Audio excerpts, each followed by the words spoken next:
So I'll hand it over to you. Oh, thank you very much, Maria, and thank you for inviting me, and good morning, everyone. It's really lovely to be here. I don't think I've ever been described as a soft start before, though, so I don't quite know what to do now. Perhaps not something for your Instagram. Right, I'm going to start just by telling you a story. Just before Christmas, I went for a walk, and I bumped into someone. And I had a big rucksack on and my dog. And he said to me, "Are you an explorer?" And I thought, well, it's an odd question, but yes, I do like going outdoors, and I do like exploring, and I do like going to strange places. And then I thought, and I didn't say this, I thought, I also like exploring in my head. When I'm not on my feet, I'm reading books, or I'm listening to people, or I'm just thinking. And that kind of leads to the same place. It leads to a stillness where we start to see things about ourselves that we don't normally see when we're busy and rushing around. So on this slide, I'm going to introduce a book. It's one of my favourite books, and it's called The Worst Journey in the World. I don't know if anyone's ever come across it or read it, but it's by a chap called Apsley Cherry Garrard, who was one of Scott's expedition members on his fateful last trip to the South Pole. And it's not a book so much about that, although it contains a lot of memoirs, but it's called The Worst Journey in the World because it's a little sub-mission that Cherry Garrard and another two men did to recover a penguin egg. In the depth of an Antarctic winter, they endured temperatures of below -60 Celsius, wearing just socks and lit by candles. And the whole reason for finding this egg was to, at the time, further human understanding of evolution of birds. That's a separate thing, but there's a quote on the very last page of this book which I think fits in with everything I'm going to say between now and then. So this is me aged 8, I think, and I was a typical boy. I liked lighting fires and climbing trees and riding my bike. And we had a neighbour, his name was Mr. Miller, and his job was drawing these saucy postcards that I don't think are politically correct anymore to sell at the seaside. But he was one of his name was Pedro, you can see it there, he was one of the more famous ones, and I don't think he should have been giving these to us boys as well, but that was his job anyway. And every day he'd walk past our house with his little Jack Russell, and he'd call me Nicky, and he'd say, "Do you know what you want to do when you grow up, Nicky?" And that always bothered me because I thought, well, no, I don't really. And I just want to be happy. That's what most people want. And I talk to a lot of young children in schools, and it's amazing how a lot of them answer that question: what do you want out of life when you grow up? And they say, "I just want to be happy." And that's really encouraging, because you might expect them to say, "Oh, I want to be rich, and I want a Range Rover." That's what my daughter says. So I am, and now this is a list of all the things that I could have said I am throughout my life, and it's quite an extensive and diverse list. And I could also say on that list that those are things that I've done or been, but I've also been unhappy. I've been very vulnerable. I've quite often felt like an imposter in many situations, like I shouldn't be there. But those are all things of the mind. And if we remove all of those activities that scrolled on that slide, the thing that remains is I am. And that I am, as the little boy there, aged 8, by the fire on his birthday, is the same boy that went to school, and the same man that went to university, and the same person that's standing here. So I think that a lot of the theme of my talk and the journey that I've come around to is that we can do all these things, and we don't always find satisfaction, but we come back round to, or if we can come back round to finding ourselves, we can find a lot of meaning and purpose.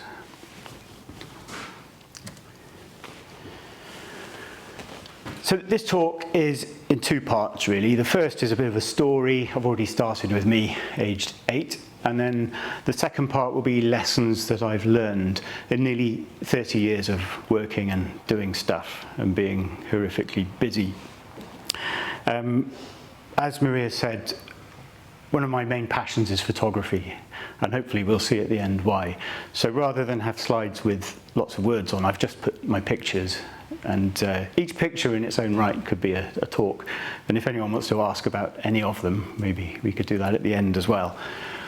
But this picture is me in Australia. This was my first job. So I did exploration geology at Cardiff University. And I only did that because I didn't do very well at physics and chemistry.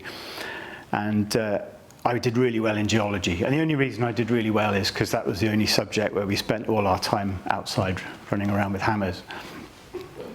And I'm very grateful to my parents because they always encouraged me just to not go to university to really do something, to become something, just do something that I really enjoyed. And it's like we were saying about your daughter earlier, she is switching to oh no, you switching to different things. So I got a very, very remote place in central Queensland called Mount Isa, which is the biggest copper mine in the world. And I then had a 24-hour drive with a man who wouldn't talk to me to this place. And then I met a man called Peter, and his first words were to me, and I'll put this politely, "Not another bloody student." And then he just gave me a notebook and a pencil and said, "Go and draw that rock." And it got better from there. There were a few adventures, but my job then went to hammering the ground and putting the dust in envelopes and sending it off to a lab to be tested for gold. And this site actually became one of the biggest gold mines in Queensland. It's now a big hole in the ground. That job ended very suddenly when the gold prices crashed and all the geologists lost their jobs because we didn't need to find new metals. And so I got a little part-time job sorting tomatoes on a farm near Brisbane. And I don't like eating tomatoes, and I don't like looking at them particularly either. So I lasted 2 days in this sweltering greenhouse getting motion sickness with a conveyor belt of tomatoes. So I came home. I came home to Cardiff without a job and without any real plan of what I was going to do. But there were a lot of opportunities back in the early 90s, and I was offered a job in South America in a big mine. But it required me to leave the following week, and there was just one window to get this flight.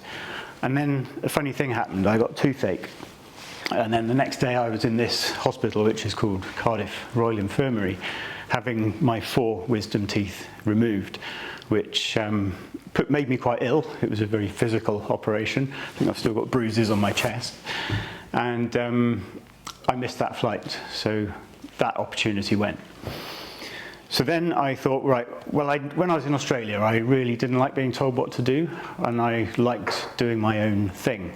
And that kind of echoes a few things that I did when I was younger as well. I used to walk dogs and wash cars and stuff. So I had a friend called Rob from uni, that's him there. And we knew that people used to phone up Cardiff University, as they do many universities, and say, "We've got a problem with the site, could you come and survey it?" And they'd always say, "Oh no, we're not interested, we're too busy," or "We're not geared up for it, not insured." So we said to the head of department, "Next time the phone rings, maybe you could tell us and we'll come and do the job." And he said, "Oh, I think that's very, very risky. You shouldn't do that. You need to go and get a job and then think about it another day." But we didn't heed that advice. We got £2,000 from the Prince's Trust. We bought this computer and some discs and a chair.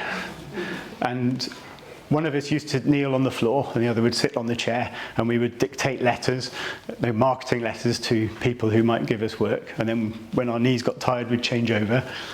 And that's how we started, really. We never got any jobs from the university, but we did get a few lucky breaks into new areas.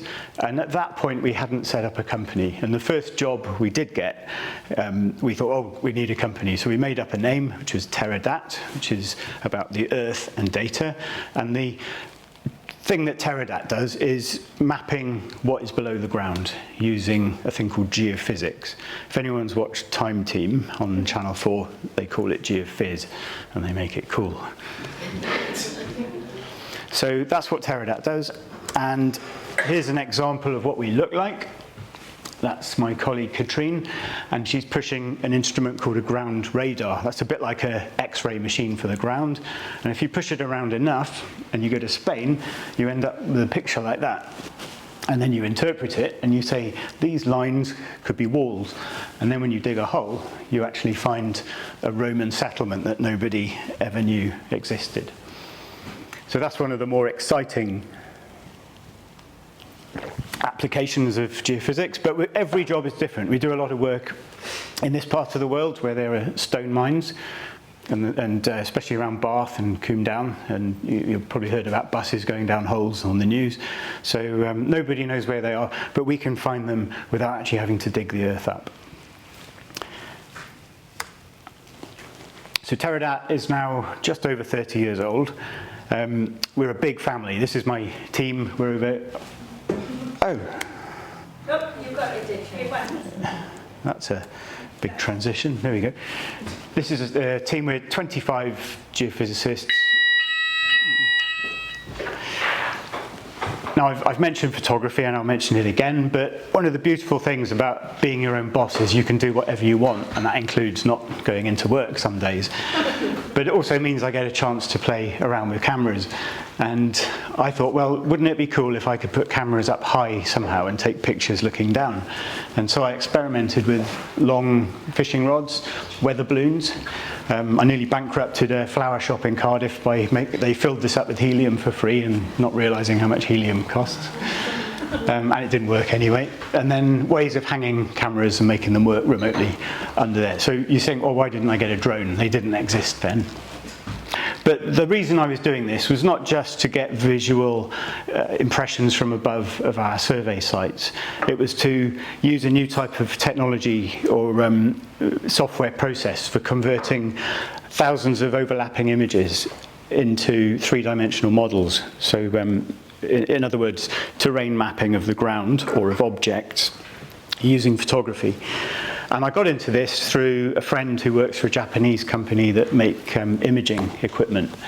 And I thought, well, there's a really good overlap there between us as map makers of the ground with being able to map what's on the ground and a chance to play around with crazy things.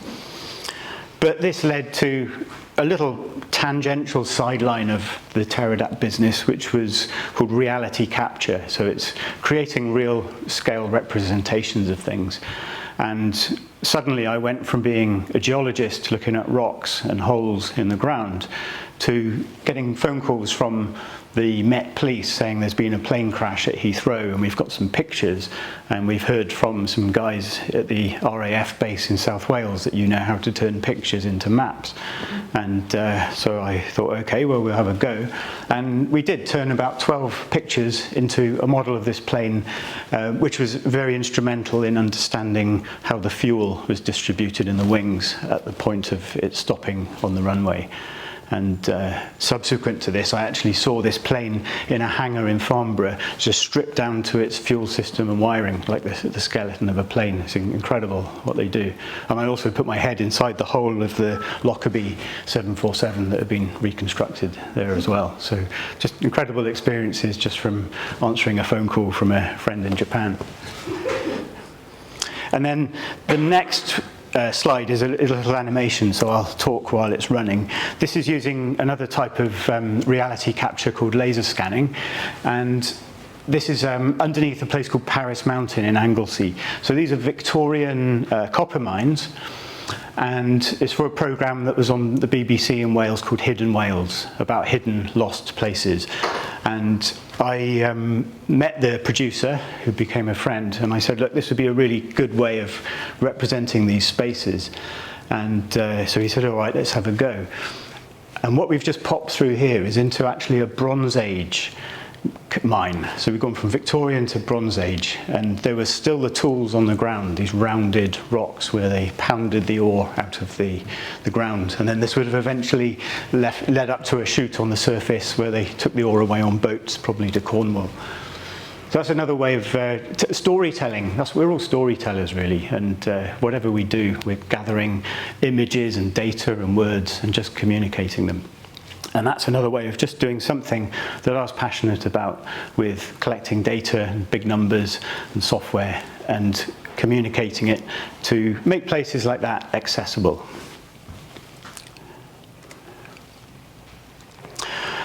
This is another story to do with that. I also started to sell the software, and one man called Eric, who lived in Alaska, ordered some and said, I need it for my summer camp, which was to go into the Alaskan wilderness and map small towns like this to give boundaries to all the houses. And unfortunately, I forgot to post the disk with the software to him, which was I felt really awful about. And the software only sold for about £3,000. But I thought, well, I'm going to fly to Fairbanks and I'm going to give Eric the software disk and also train him how to do it, because I didn't want to let him down. And it was a big thing because they had a weather window between the snow melting seasons. And when I got to Fairbanks, there was nobody there. They'd already gone on this little barge up the Yukon River. But there was a message literally on a post saying, go to that hangar and there's a little helicopter and he's bringing some food up to us in a couple of days. So I got in this tiny helicopter. You wouldn't believe how small it is. It's like a bubble car. And it was so small, we had to land on sandbanks like that on the way and put jerry cans of fuel in, and the pilot gave me a gun and said, well, I'm doing this, watch for any bears that come out. So it's like, oh, this is customer service for software going a bit crazy. But I made it there and I had a wonderful 2 weeks, and it also gave me a really great opportunity to spend some time with the native people that live there as well. And I took a few pictures. That's one of this boy on the central sort of square dust area where they played baseball and football and rode their bikes. And I put it up on a photo sharing site called Flickr, which isn't such a big thing nowadays, and then I forgot about it. And then funny thing happened, because when I looked in there a few years ago, I saw a comment under this picture, and it says, from a lady called Patty Brown, I recognise this boy, it's my son. And that's just one of many really crazy examples of going somewhere that you've never heard of with a tiny handful of people, and then somehow a connection coming about. I believe a lot in, excuse me, in travelling, and travelling to learn, travelling to experience things, and again travelling to meet people. In 1988, before I went to university, I went on an expedition to Greenland.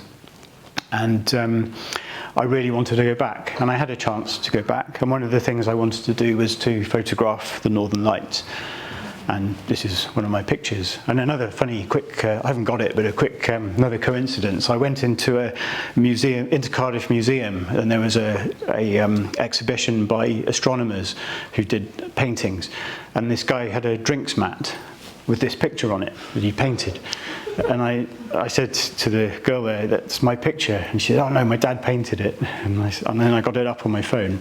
And then her dad said, oh, I'm terribly sorry, I should have asked. But do you want me to destroy all my stuff? And I said, no, that's fine. And I've got the drinks mat.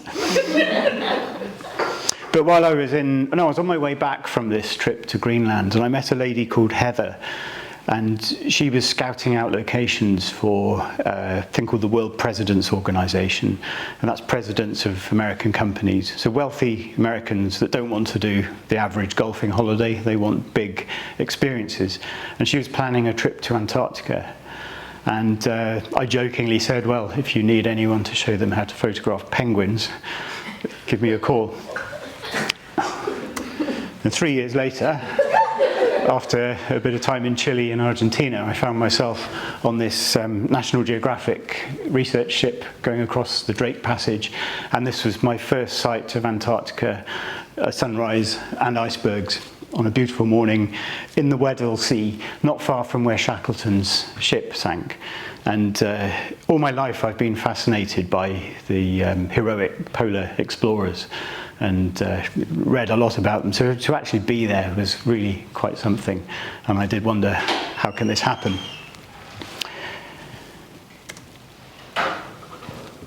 So sticking now with the theme of snow, this isn't Antarctica or the Arctic, this is the Brecon Beacons.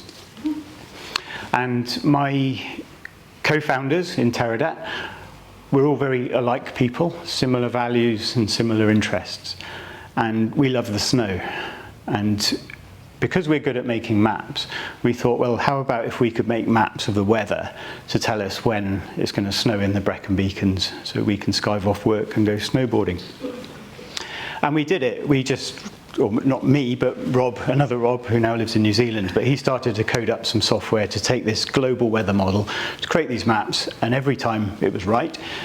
And this is one of those days. So we're trekking up with our snowboards. It takes about 5 hours to get up and 30 seconds to get down. They're really great days. And this funny number at the bottom is an IP address. So that's the address of a computer.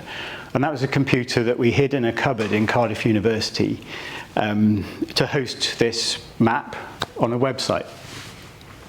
And a funny thing happened then. The computer got really hot and then stopped working. And we found that because the internet, this was in the early 90s, was quite a young thing, that people are starting to hear about this map that could say where it would snow. I think I've got a picture of it. There we go. So a very crude map. I don't know why we chose pink for the snow. Why that's out. It's fuzzy. Shouldn't be fuzzy. There we go. And then that gave us an idea. We thought, well, it's going to cost money if we need to put this on a proper server. So we'll set up a website, and we thought of a name, which we called imaginatively snow-forecast.com. And 25 years later, this is now the place that people go to on the internet. If anyone here skis, you may have used it, or we may have let you down and you hate it, but you may know who we are. We provide weather forecasts for over 3,500 ski resorts around the world. That's an example of the forecast for the next few days in Mammoth Mountain in California, which is the snowiest place after such a terrible season in the Alps this winter. But we also have 4 other websites. There's a surfing one, one for mountaineers and climbers, one for general city weather, and one that tells people when the tide is going to be in or out on the beaches. We make our money on these through advertising mainly, but I want to move away from advertising because I really don't like that industry, and we're going to become more of a paid, supported subscriber model.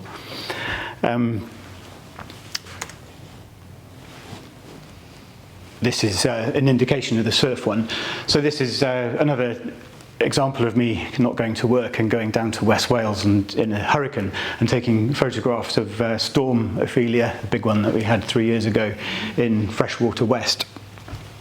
And so now with those 5 websites, we serve, I think, in excess of 55 million people around the world every year. And we're a team of 6 people. 4 of those are Russians, so we've had some tremendous challenges with the Ukraine situation, not least some of them actually fearing for their lives. So I've had to deal with the anxiety, both on our part and them, of whether we can pay them and whether they'll be taken away from their families. But thankfully, things are now settling out on that front. So that's the website business, which we also do. And then I've spoken to some of you already about the work I've been doing with Exeter University. So this came about through a friend of mine called Karina. And Karina was a client when she lived in Cardiff with the engineering company Arups. And we did a lot of work doing that 3D scanning in Jersey, looking at the coastal defences in response to erosion and the big, powerful winter storms that we get. And then Karina left Cardiff to go and live in Exeter to work at the university in the School of Engineering. And she phoned me up one day and said, we got this position funded by the Royal Society to be entrepreneur in residence. And that's basically a big name for somebody who could just come in from industry and spend time doing stuff with engineering students. But we were very lucky because a former student gave a bursary of £5 million to the department to set up a new course called Engineering and Entrepreneurship. And the whole focus of the course is really to teach the students through interactive project-based learning skills that they really need in life, and not just academic skills to be good engineers, skills to really make them stand out. And that was the past 3 years, fantastic opportunity and a real privilege to do that with such great people at the university, and also to work with the Royal Society. And there were many highlights in that, but one of them is going to London to one of their meetings, to their library, and seeing this book, which is the Royal Society Charter book. And it dates from, well, 350 years ago, that's how long they've been running. And among all these signatures of fellows, we see this little squiggle here, which says I, Newton. So that's Isaac Newton's signature, which, to be so close as a physicist, is just a very, very humbling experience.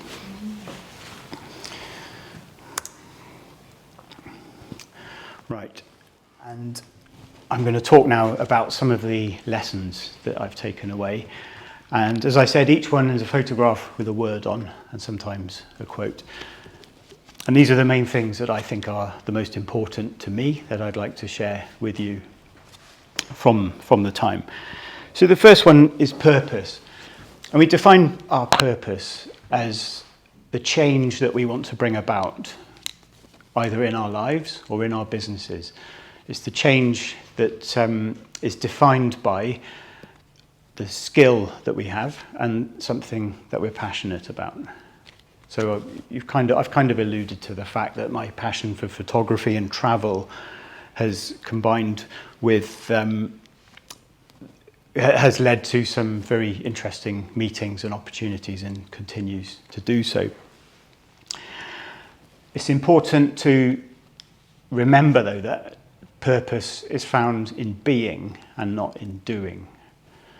And what I mean by that is that we have a real tendency to perceive ourselves as separate from life, as isolated entities stuck in our own head. And we also are inclined to use that impression of ourselves to set goals and set lists of things that we want to achieve in the future. And very often when we reach those goals, we find that the thing there is disillusionment or disappointment, or when we don't get there, we feel the same. They kind of evaporate when we get there. So the way to find that is that we can define those goals as goals of the ego. So they're things that we want to achieve because they think we will have something when we get there.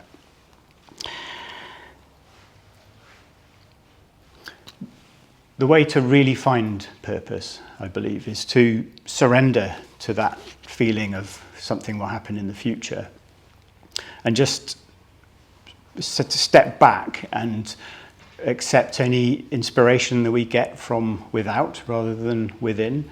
And that's very possible to find that in nature. There's a philosopher called Bernardo Kastrup, and he beautifully describes that as the impersonal whispers of nature. And I'll mention that again at the end. And I'm sure we can all recall moments where we've just been still and something has come to us. And it's really our job to listen and identify and then absorb that to power our intentions and put those intentions behind our purpose.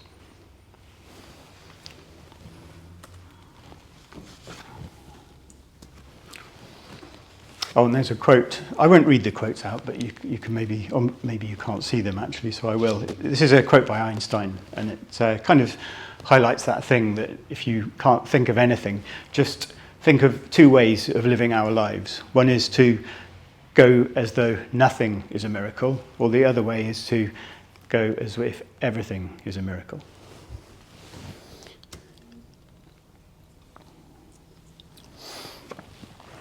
Right, this next one is about time. So we're just into 2023 now, and if we account for sleep, we have about 5,840 hours left to do something interesting. We live in a world of great distraction, and now more so than ever. In 2004, a female researcher in America started looking at the first people to use computers, and she actually watched them for days and days with a stopwatch and timed when their attention shifted. And back in 2004, the average time was 3 minutes. And 3 minutes. And everyone said, oh, that's outrageous. Nobody's going to be able to get anything done like that. Computers are really bad. But they didn't know that worse was to come. And now the experiment has been repeated, and with phones and notifications and multiple screens and multiple tasking, because we think it's good and clever, the average attention between one thing and another is now down to 74 seconds. So how on earth can we get anything of any use or value done with that kind of thing going on? Another angle on time is how much we invest in something before we give up. And this isn't my advice because somebody's given it to me, but it's a 6-month rule. So if you start something and after 6 months it's not working, that's a good time to drop it. Because if you go on any further, you start to become over-invested and it becomes harder and harder to let go. And there's various contexts of projects that we've taken on, especially with our websites. Monetization models, bringing in third parties or so-called experts. And if you go beyond 6 months, you spent so much money on it, you think, oh, just one more month and it'll work. But it just makes it harder and harder to let go.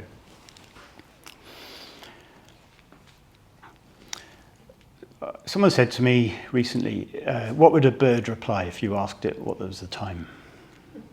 Or a dog or a cat? And the answer would always be now.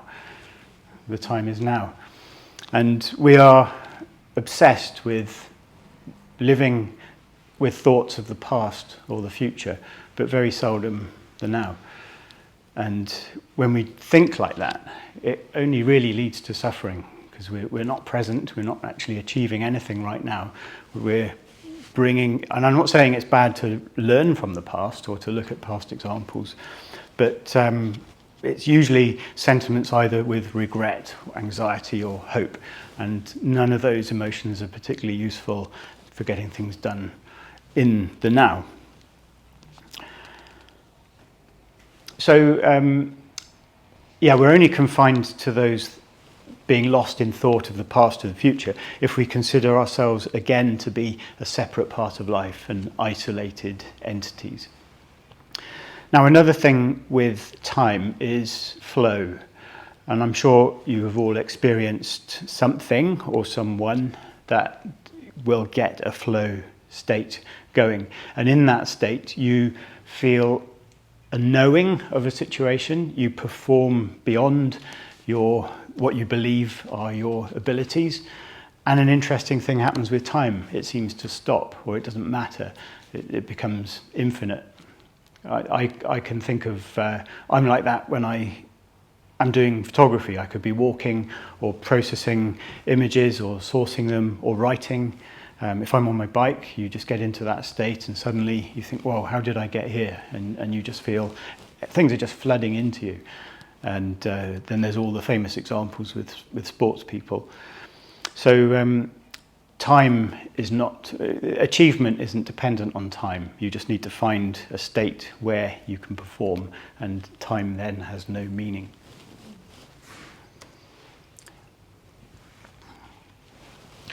And this quote from the Persian poet Rumi is really echoing what I said about that 6-month rule. Life is a balance between holding on and letting go. So change was one of the... Oh, this was a kite photograph from Hawaii before drones came out. It's about the only one I ever took that worked, and that's a surfer. Change. One of the things for purpose is the change we're going to bring about in the world. And we could define entrepreneurs as change makers. They change the way we do things, the way we perceive things. And we've all had a situation where we've gone to a place or we've done something and you say, well, I could do it better, or what if this was done differently, or what if this thing from over here was applied over here. And that's the beauty of the creative brains of entrepreneurs, is to bring about change. Change can make you unpopular. A lot of people just like the status quo. They like the level pegging. They don't like to take risks or stick their head up over the fence. So in order to be a change maker, you have to not care about what people think. Our old head of department, Mike Brooks, when he said, you boys shouldn't do this business, you need to go and get a job in an oil company. Thank goodness we didn't listen to him. There's a thing called optimistic bias, and I'm massively fall for that all the time. Optimistic bias is where we believe things will always be better in the future. And when I say that, I'm suddenly reminded, just literally now, of a cave in the Brecon Beacons. And there's some graffiti, and you can see the candle marks at the back, and it's got a date, like 1745, beautifully inscribed. And then some message underneath. And then a little bit nearer the entrance, there's just some massive obscenity and the ubiquitous male part drawn in spray paint. And you think, well, is that progress? Why did I say that? But changes as well apply to how we view our whole lives. So it's not about changing a business or a product. It could be about changing our outlook or our pathway in life. And that also requires probably more courage than anything else, to leave the security of a job or something that you've been doing for years and years just because it brings in the money, but doesn't make you feel alive. It's about the time of year when you go on LinkedIn and you'll probably see a post from somebody who's had an MBE, and they'll be thanking their team and all the people behind them. And the same at any award ceremonies. Everyone is always grateful for the people around them. And that's really what makes ourselves and our businesses what they are. It's very seldom down to an individual achievement. So to talk about the team, there comes a time when your business becomes bigger than you are, and you can't possibly do everything that you need to do. And then you have to start employing people, and you hope that works. You hope they have the same passion and enthusiasm as you do, and they can carry out your dream, and one day perhaps carry on doing that without you actually being there. It also applies to your suppliers, because without those guys, and you need something at the last minute, if you've fallen out with them or you've had some petty argument about something that really wasn't important, they're not going to do that extra little bit to help you out when you're in trouble. So the thing with your team of people that you've now got working with you is that you need a culture for them to fit into. And there's a saying, teams build a business, culture builds a team. Culture is a very difficult thing to define, but it is quite easy to define when it starts to go wrong. You know, when people start to be dissatisfied or they start to make mistakes in their work, and you look at what's gone wrong, and then you can suddenly see there may be certain personalities in that team, or it might be the workload, or you as the person making the decisions have decided we're going to start doing something slightly differently, and that doesn't sit well with everybody else. So as the person owning the business and being in charge and responsible for that team, you have to be constantly checking in on the sentiment behind that culture. And with that culture goes the responsibility on you for creating an environment where those people can do their best work. And that may not be just a physical environment, it could be the opportunities they have. Like anyone who works for our companies can use any of our facilities to go and do their own, not their own work and set up a rival company. That would be pushing it a bit too far. But you know, some of the guys are interested in cave exploration, so they go and try and map caves in parts of the world using our equipment, and that's great.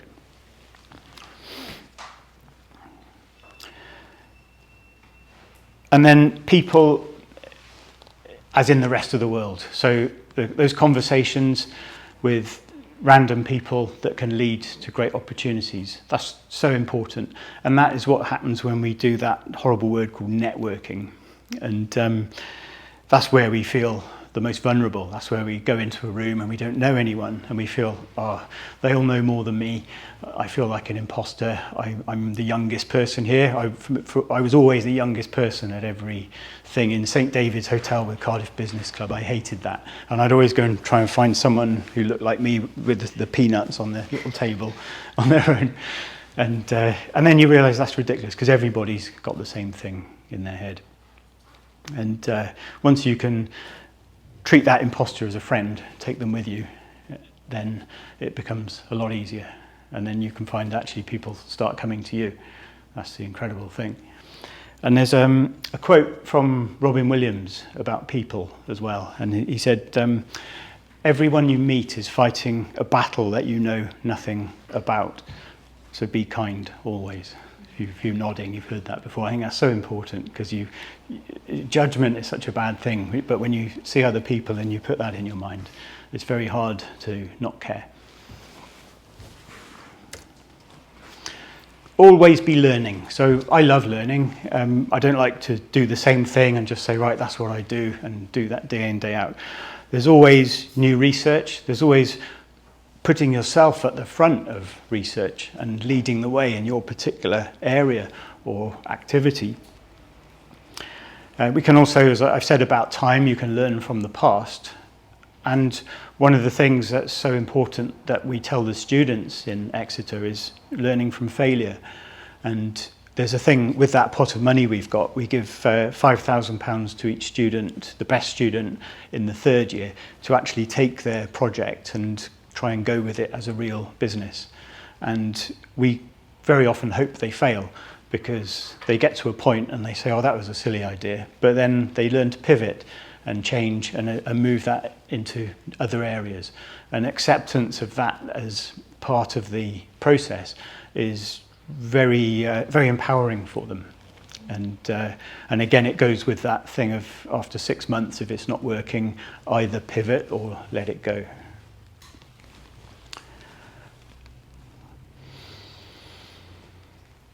Side projects. So my photography could be seen as a side project. Side projects are things that you do in the evening or on the weekends or during lockdown. And then you suddenly realise and you think, oh, why aren't I doing this for my job? And that is one way that you're listening to that external advice, those little messages that are out there that perhaps there could be something else you're doing or another direction that you could be taking your business. And it's in doing those extracurricular things and learning new things about subjects that may have nothing to do with what you did your degree or your studies in that you find that you can truly flourish. The other thing with learning is meeting and talking to people from different walks of life and different academic disciplines is remarkable because you suddenly discover enormous overlap between what you do. And an example could be philosophy and quantum physics or maths and art. And they're all the same thing. They're just names given to what people specialize in. And what I find is that the less you know about something, but the more of an interest you take in it, you actually start to be able to transfer so many useful bits. It becomes a very holistic understanding of everything as a whole and very useful in general. Our websites are an example where we really had to learn because we didn't know how to code web pages back in those old days or do search engine work. But we bought a book and we read the book and we learned how to do it. Nowadays it's quite easy to just get subscription websites like Wix or WordPress, and they're great. They allow you to get stuff up there. But I think without struggling a little bit to, if things are hard, you learn to make them work for you and adapt them for you, really reinventing a certain wheel to suit the vehicle of your particular purpose. Care. This picture's from the Redwood, the John Muir Reserve, the Redwood Forests in California. You've been there, haven't you, Maria? Yeah. Amazing place, such big trees. And there's another quote from Rumi there saying, "Let the beauty of what you love be what you do."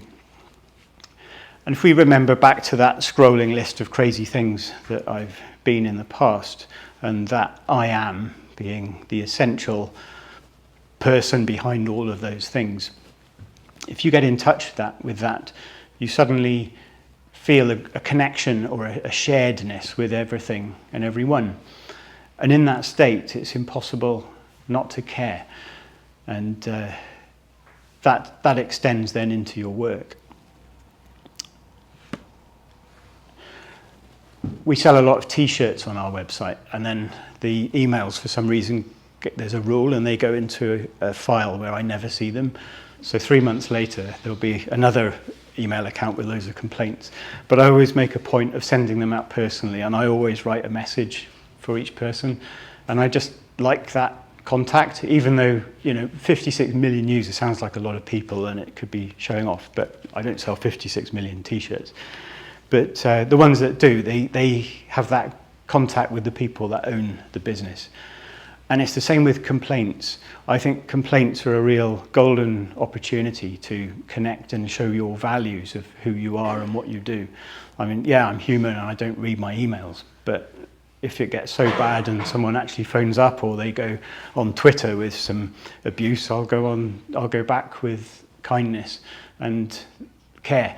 And I don't get anyone else to do that. I make sure they do. Our surf website has been going 23 years. And we've got an enormous mailing list, hundreds of thousands of people, and we've never written to them once because we don't think that would be a good use of their time. We haven't got anything useful to say to them, really, unless what we say to them will be useful to help them do what they love doing.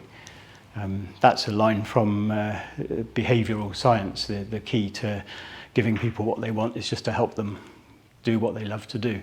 It doesn't matter how flashy your website is, because ours are far from it, but they're functional and they're trusted, and that's all that matters.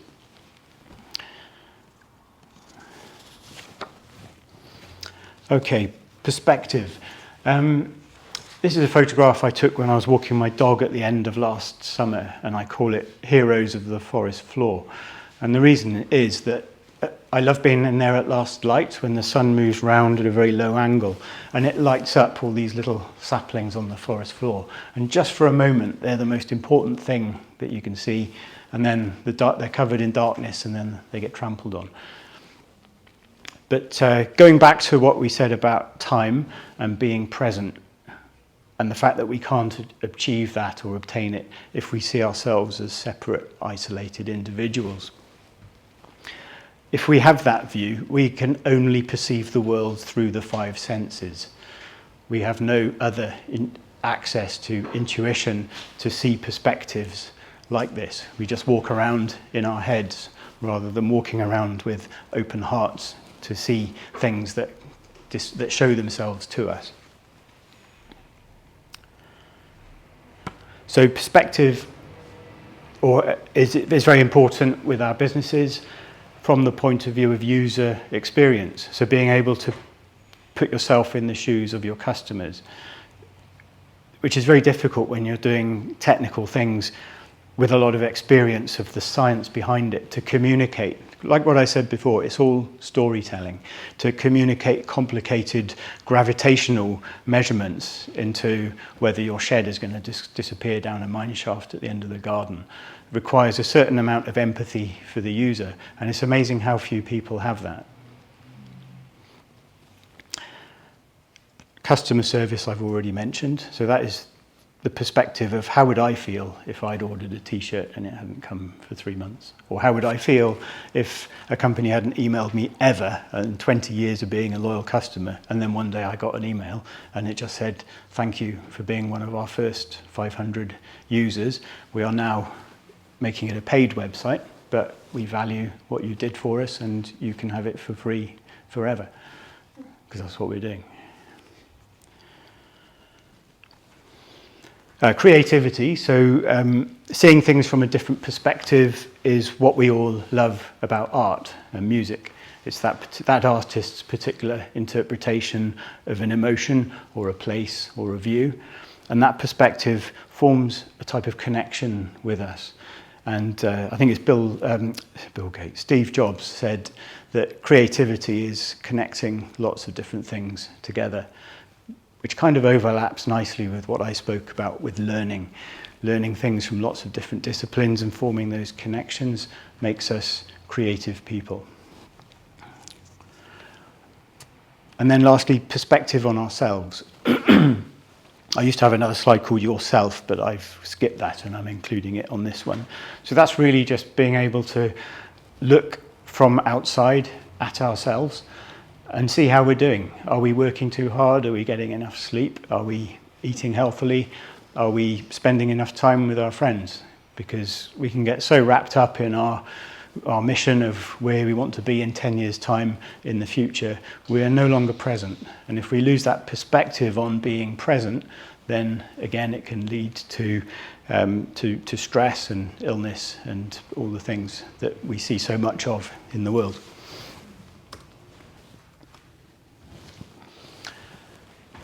Connection, this kind of overlaps with people because we are a social species, and that became no more apparent than during lockdown, where we were all isolated behind walls.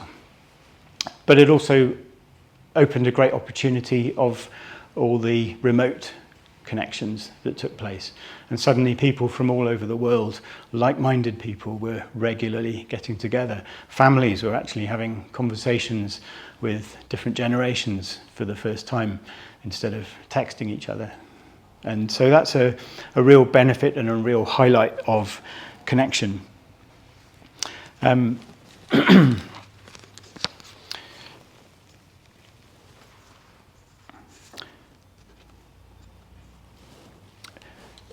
As I said, go out into the world and meet as many people as you can and have as many random conversations. But in doing so, it's important not to expect anything from those people, not expect anything in return. And they can kind of sense that. And when that forms a kind of bond that could span years, even if you don't speak to them. And then one day you'll remember that person. And if you either need some advice or help with something, they'll come back to you. It's a very subtle thing, but it works so many times. And then connecting with people who inspire you. Many of you have a mentor.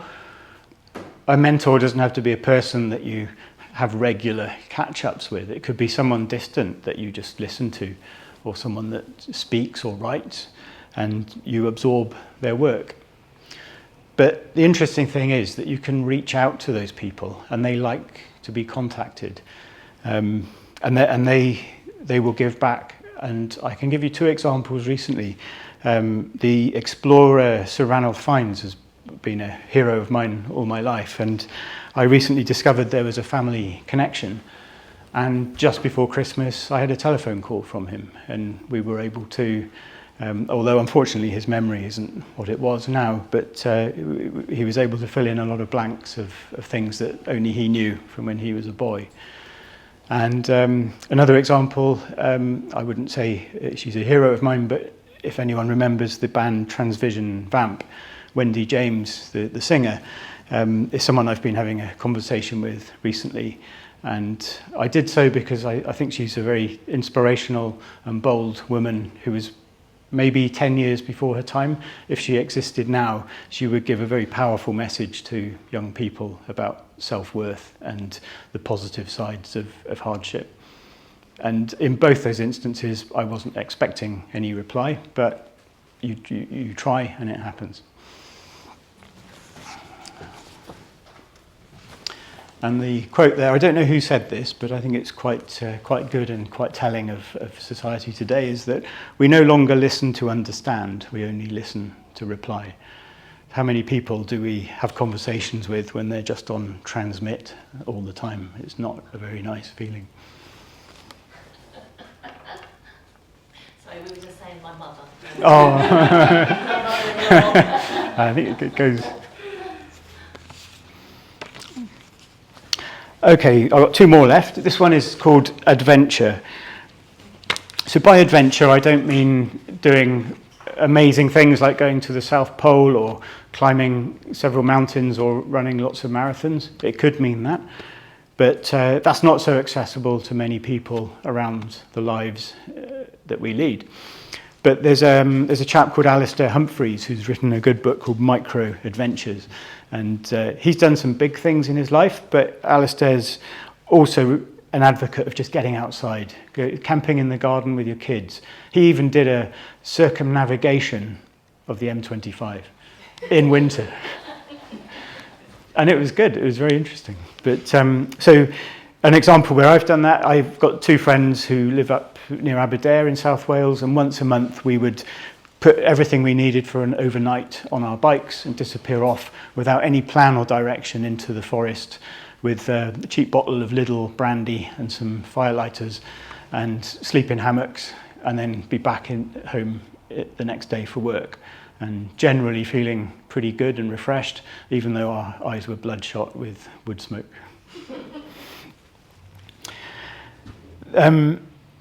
It's important to get out because the language of nature is light. That's really important. Light is so important. We hear of energy within people, or people bearing a light that can make other people glow. And the origin of that light is in nature because we are a part of nature.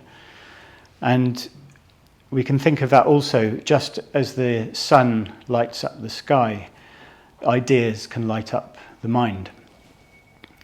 And the best place to have ideas is when we're not sat in front of a screen or in a meeting room, but on our feet, walking around in the fresh air, in that light. So always look up. Adventure can also get us to know discomfort, become comfortable with the uncomfortable, and then sometimes we're surprised that we actually quite like it. And then another thing to look for while we're outside is a thing called biomimicry. That's really interesting. And how we as mankind can take design cues from nature. We think we're smart, but nature's already figured a lot of things out. And if you just look at any examples of biomimicry, you'll just see some wonderful and very obvious solutions that are solving big problems for us today that are coming from copying what nature does.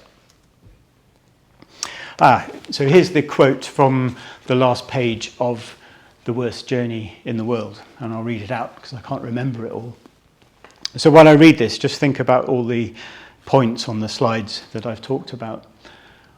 And he says, I tell you, if you have the desire for knowledge and the power to give it physical expression, go out and explore.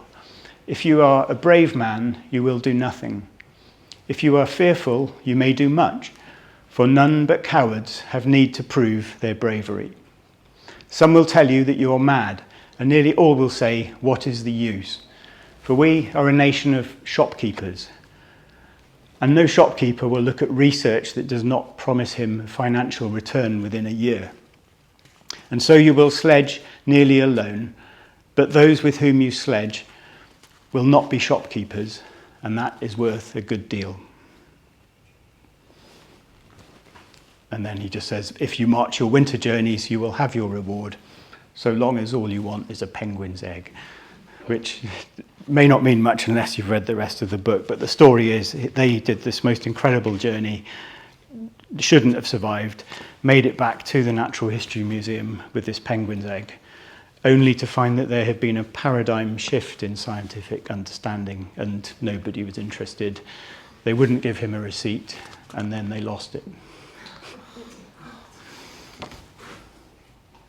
although interestingly it's now been found and it's a prized thing.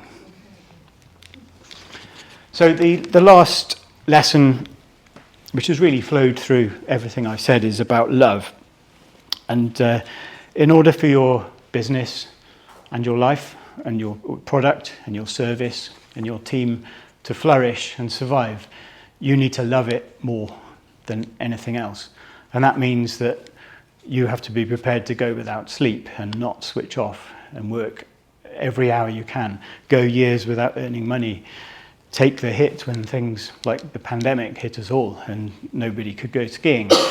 But we took the hit and we kept all our team going. We didn't lay anybody off. And when we came back, we were stronger and we had new products to share with all our users. That is a sign of love. Love is a superpower, not a soft power. I could say that I'm very lucky with all the opportunities and people and outcomes that we've had in our 30 odd years so far. But I don't really believe in luck, but I do believe in creating the conditions and putting yourself in the line and in the path of things that come your way, and then just going into the world and being open and receptive to those subtle messages that if you pick up on, they'll take you towards your true purpose. So doing what we love is really a way of celebrating our unique gifts in what we can do, and then using those gifts not in the personal service of obtaining objects or wealth or retiring comfortably, but really in the service of the world. And that's what I meant in the intro to this talk, of leaving the world a better place. And I hope you've liked my photographs and hopefully what I've said as well. But the thing with my photographs is that's, for me, when I'm out, that's where I get my inspiration. Those are my impersonal whispers. And a lot of those pictures weren't taken on the fly. They were actually in my mind for weeks or months or years before I took them. It's like the photographer Ansel Adams said that his greatest work comes from within rather than without. So I hope you can all find your way to tune into those forms of inspiration. And the last quote I can leave you with is it's actually the last few words of Dante's Divine Comedy. And he says, "It is the love that moves the sun and the other stars, and it can move you."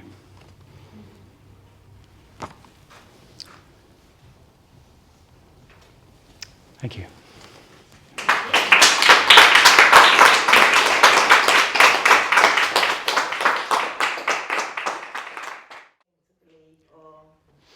Is it a positive or negative in your opinion? In my case, I think it is a negative because I'm one who may avoid, I'm a great procrastinator and I will avoid less rewarding or more mundane tasks by throwing myself into something new. And I think, I'll do that old thing that was kind of good, I'll make it better. So I'll do, because I enjoyed doing it. And what you're actually doing is breaking something that worked perfectly well. I think also looking back on things that I've written in the past, because we all tend to think, well, I know more now, I'm older, I've read more, I know more people, everything I do will be better than it was before. And I looked at something, one of the things on my list was that I was a boxer. I took a year where I thought I could get myself into a condition to do an exhibition fight at a charity dinner. And in reality, I put myself in hospital having my nose reconstructed. And everyone thinks I was mad for doing it. But I wrote down a little diary of every single training session. And I also wrote down my thoughts on why I was doing it. And I forgot that I even kept this diary, but I found it recently. And that why was more eloquent than anything I could write now.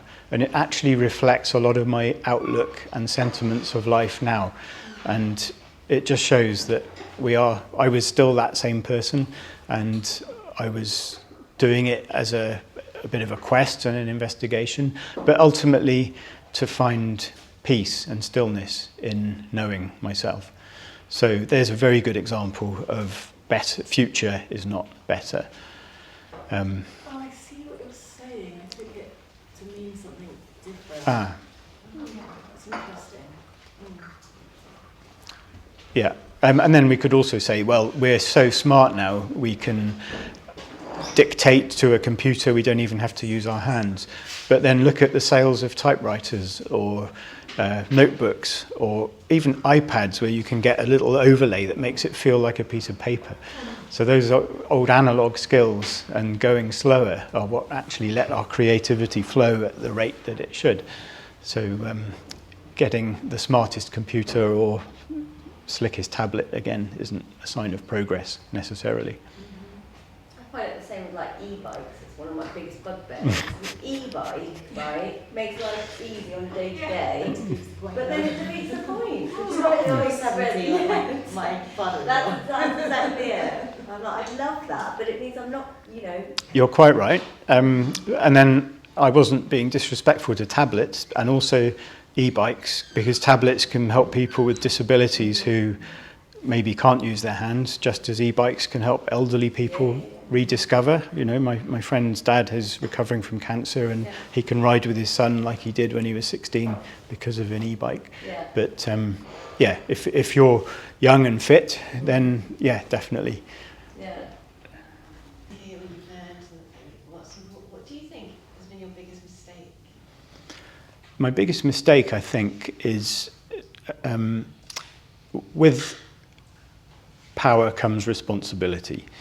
And power, as I mean in owning a company and being responsible for a team. And if there are members of that team that, as I said, don't fit in and they start to make the culture disassemble, not getting rid of those people soon enough has been a real problem. And I think that's because you can sometimes be a bit too friendly in a company, and when those people become friends and you start to know their families and their kids, it's even harder to let them go, and it's easy to make excuses or say, well, we'll give you this. And ultimately, you end up getting very stressed, losing sleep, ruminating on it. They sometimes can't see what they've done wrong, which is a reason why they're not doing very well in that particular job. So thankfully, most of our team have been with us all the time. A few have left to have children and come back. Some have moved back into academia.